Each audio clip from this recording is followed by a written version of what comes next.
Hey y'all, welcome back to my channel, Southern Tea Room. It's your girl Lady J, back bringing you the latest female rap tea and urban news. So before I get into this video, go ahead and do me a favor and hit that thumbs up, comment down below, share, and since you're here, subscribe to my channel.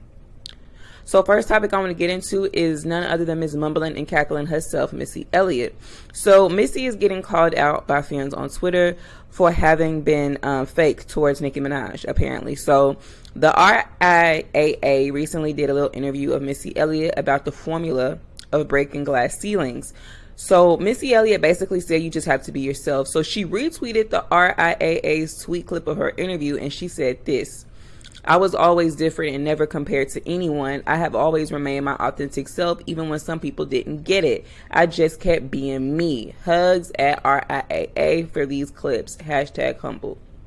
Now, just a couple of days ago, Missy was on Nicki's clitoris, congratulating her on the success of Super Freaky Girl. And Nicki responded back and thanked her, but threw a little bit shade because she addressed Missy as Miss Mumbling and Cackling because allegedly Missy Elliott and some other little female rappers have a group chat where they, talk shit about Nicki Minaj. Now, people are saying it's shade because Nicki has been reposting her stats and talking about her success of Super Freaky Girl since its release on Friday. And I guess Missy Elliott felt some type of way because over a decade into Nicki's career, she's still thriving and relevant musically, and she's still making hits, still causing traction, and she's still selling, okay? Meanwhile, Missy is directing City Girl videos. So let me know, do you feel Missy was being shady? Now, me personally, I feel like, she could have had Nicki in mind when she tweeted this, but at the same time, it could just be a general statement to the rap girls. But we know Nicki loves to big up herself when it comes to her numbers, so especially over a decade of actively being in the game, which rubs a lot of people in the industry the wrong way, including a handful of these female rap girls. So I'm gonna keep it a buck. I feel like it's not a stretch at all, and she could have very well been indirectly talking about Nicki, but just because of their backstory and their back history alone. But you guys can let me know your thoughts on that. Now, the next topic I want to move into is Megan Thee Stallion. So there's a few things with Megan Thee Stallion that I want to address. So first things first, Megan released her music video, her music video, okay, which is on her album Traumazine. So she performed it at Good Morning America the other day, and yesterday she released the video. So like I said before, when I heard this song on the album the first time when it dropped, I had a feeling that this was going to be the next single that she released, especially after the feedback to Beyonce's Renaissance. I've always loved Renaissance since it dropped, but a lot of people, it had to grow on. They had to listen to it a few times, and the album has now grown a lot of people. So it was a new sound for Beyonce. It's giving house and ballroom vibes with this Megan Thee Stallion record, her. So she should have chosen this as her first pop single to be released from the album over the record with Dua Lipa, in my opinion, the Sweetest Pie record. I'm not really a fan of that song. And instead of Pressure Listed, she should have just released Not Nice or Gift and a Curse, because those are the two hardest songs on her album to me. But that's just my 2 cents. Anyways, back to her video. I thought the video was cute. It was an elegant black and white background. I seen the little choreography she had going on, and the song is decent, so it's all right. It's not my favorite or top 5, but it's not a trash song at all. But the video it's a cute video. Definitely a head bop and a body mover, the song anyways, especially with this being a house ballroom type of song. So I thought the video was cute. I see it was directed by Colin Tilley, who is the same one who directed her Crybaby music video and the WAP video. So that tells me there was some type of budget put behind this song, and she could be getting ready to try to really push this song, especially since, like I say, apparently house music has become the new trend along with drill music. Now, speaking of Megan, she mentioned a couple of things in her interview with Apple Music that sparked a bit of conversation. For one, she said that her flow ain't the same, and that it's her accent that stays the same, and that she has a deep voice, and that she doesn't really plan on switching anything up. But my thing is this, though. You may not have the same flow, but you sound the same in a lot of your songs, and that is no shade. I'm not trying to be funny. I might, it really might just be the cadence, or the fact that your tone of voice doesn't really change, or your pitch. Like, Nicki has an accent too, but she switches tones of voice and pitch all the time, which makes her so diverse. And same thing with DojaCat and even Doechii.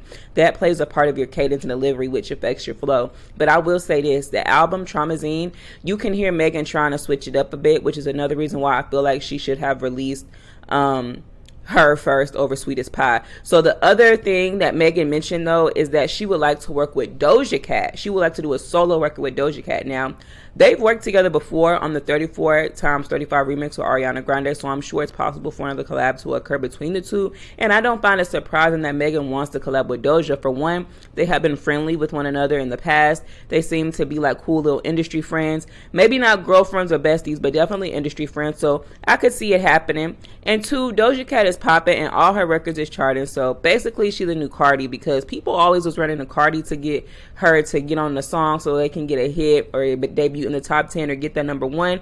But now Cardi's relevancy has slowly declined while Doja has catapulted herself up to the top of the game when it comes to the charts over the past year. And Megan wants a hit, but nevertheless, I wouldn't mind a solo Doja and Megan collaboration, but Doja would have to actually be rapping. I don't want to hear no singing shit, especially on a track with Megan, because Megan do be having bars. But I need the hotties to get off of this video and go stream Megan's album, because according to chart data, she hasn't even sold over 60K. Meanwhile, Nicki's single has already done 100K in 4 days. So I'm gonna need y'all to stop playing and go support your girl, okay? Stop with the internet support and social media support and go stream and buy her song and album Traumazine, because, you know, you need to go support your fave. If you're gonna talk shit in my comments, make sure you stream Traumazine while you typing, because 60K is low for a 3-time Grammy winner who has collaborations with big time A-list artists. So you guys can let me know your thoughts on that below. Anyways, moving on to the next topic. I need all 300 of the fans Miss AsianDoll has left after her antics and embarrassing behavior. So I'm calling all 300 of the fans Miss AsianDoll, Asian DeBrat, whatever you want to call her. I need all 300 of y'all left to come to the stage front. Okay, so AsianDoll is allegedly smashing Fivio Foreign. Now, I'm going to tell you why this is messy and why AsianDoll is sabotaging herself, as if she hasn't already sabotaged herself enough in this industry. First off, she got a new nigga every 2 weeks, like literally every 2 weeks. Just 2 weeks ago, she was dealing with Fivio Foreign's artist, and now you're dealing with Fivio. Girl.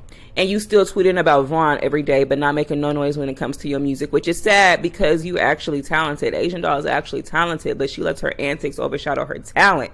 And for two, Fivio is still low-key dealing with Mellow Rax. So Mellow Rax is signed to Young Money. She signed to Young Money last year, and she's Kodak Black's former fiance. So she came out publicly and admitted her and Fivio were an item shortly after he broke up with his longtime girlfriend and baby mama, Jasmine. So Fivio is around here slanging his D all over the place with all these D-list female rap girls, and they have been subbing one another all on Twitter. But both of these girls are starting to become more known for who they done smashed in their music, almost like Ruby Rose, because I can't name not one Mellow Rax song, and I don't know the last time Asian actually had a decent, somewhat of a semi-hit on her hands, but want to claim the girls is watching her when it comes to the music. So it's a hot mess, child, but you know, let me know your 2 cents on that. I just had to throw that in there. So remember, this is my commentary, my opinion. You can let me know yours below. I look forward to reading your thoughts. Don't forget to give this video that thumbs up. Hit that subscribe button and lounge with your girl on Instagram and Twitter at Southern T, and that is Southern T with 2 A's at the end. I will see you in the next video.